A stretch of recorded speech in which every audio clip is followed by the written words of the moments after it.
9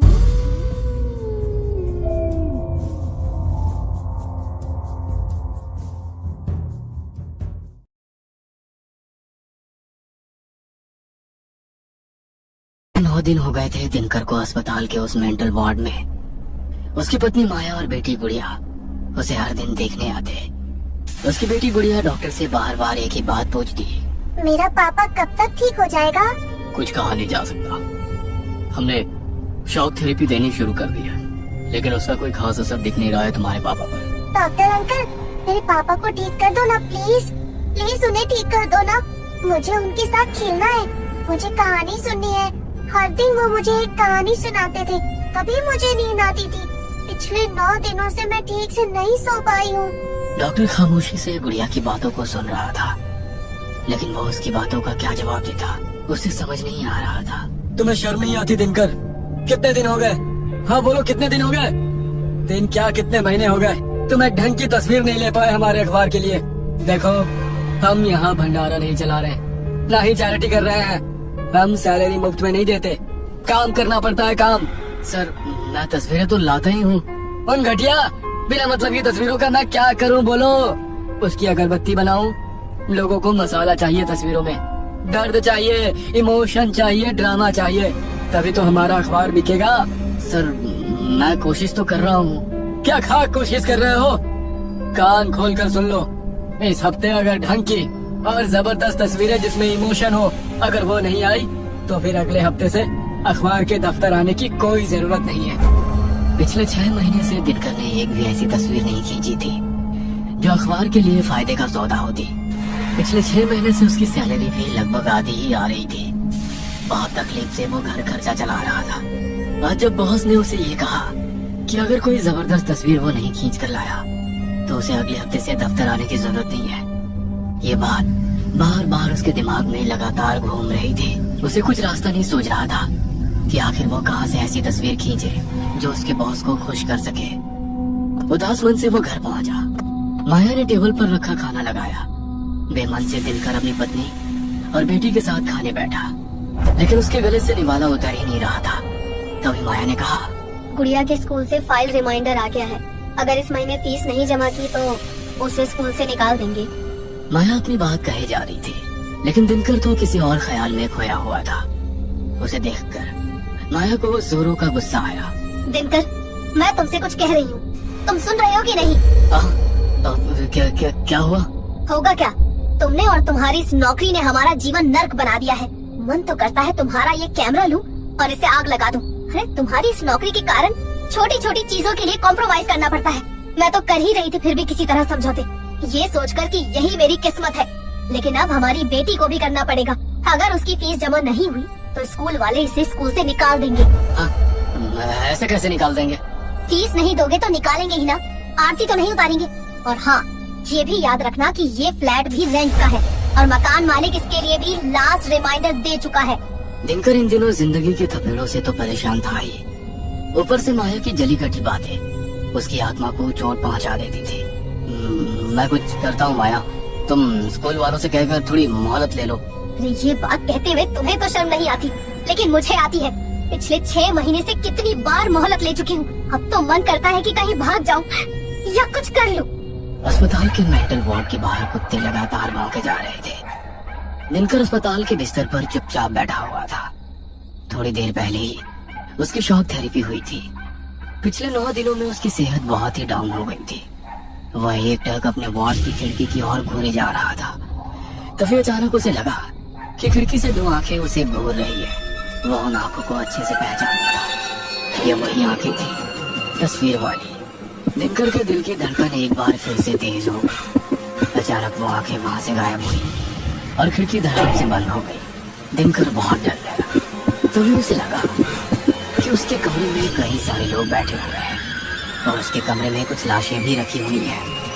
बैठे हुए लोग उन लाशों से लिपट कर रो रहे हैं। रोने की वो आवाज बहुत ही डरावनी थी। आंखें खोलो, ऐसे मुझे छोड़कर क्यों चले गए? आंखें खोलो।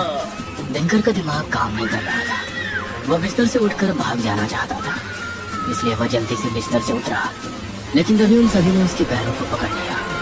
उसके बाद वहां बैठे लोगों ने उसके पैरों में लोहे की जंजीर बांध दी। दिनकर अपने पैरों को जंजीर से निकालने की कोशिश करता, लेकिन वो उस कोशिश में नाकामयाब हो रहा था। लेकिन फिर भी वो कोशिश करता रहा। उसका पैर लोहे की जंजीरों से लगकर लहूलुहान हो रहा था। तभी ना जाने कहां से कुछ चूहों का झुंड वहां आया और उसके पैरों को काटने लगा। फिर से एक दर्दनाक चीख दिनकर की आई। अस्पताल का वार्ड बॉय और नर्स भागते हुए उसके कमरे की ओर गए। सिस्टर मुझे बचा लो, मुझे इन जंजीरों से निकाल दो, नहीं तो ये चूहे मेरी बोटी बोटी खा जाएंगे।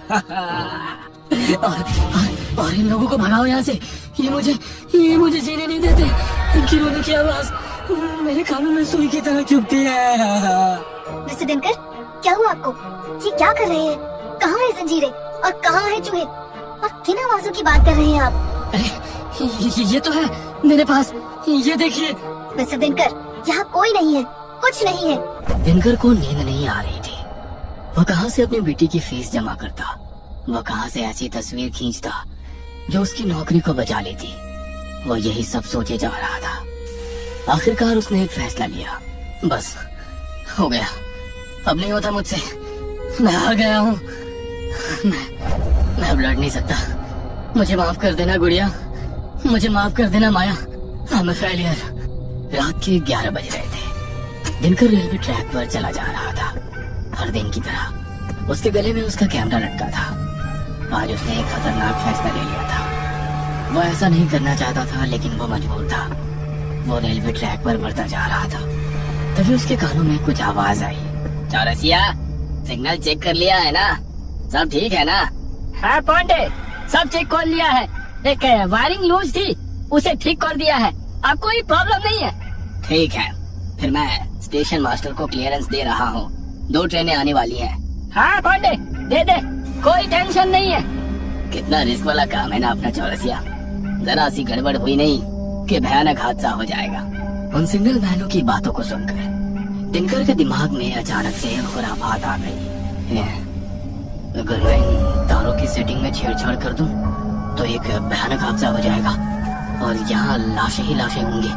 रोने चीखने वालों के ना जाने कितने चेहरे होंगे। मेरी तो चाहिए बॉस को इमोशन। मैं दूंगा ये इमोशन। हाँ, मैं दूंगा ये इमोशन और फिर बेचूंगा उस इमोशन को मार्केट में। दर्द ही तो बिकता है ना यहाँ। मैं बेचूंगा दर्द को, आंसू को। हाँ। दिनकर के सिर पर खून सवार था। उसने पटरी किनारे पड़ा पत्थर उठाया और उसी से उसने उन दोनों लाइनमैनों की मार कर हत्या कर दी। मर गए दोनों। अब मैं अपना काम करता हूँ। उसके बाद दिनकर ने सिग्नल के वायरिंग में छेड़छाड़ करना शुरू कर दिया।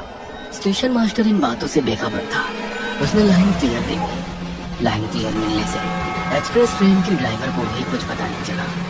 वो अपनी रफ्तार से आगे बढ़ता गया, लेकिन उसे क्या पता था कि वो गलत ट्रैक पर जा रहा था। उसे मेन लाइन पर जाना था, लेकिन वो लूप लाइन पर चला गया, जहाँ पहले से एक मालगाड़ी खड़ी थी।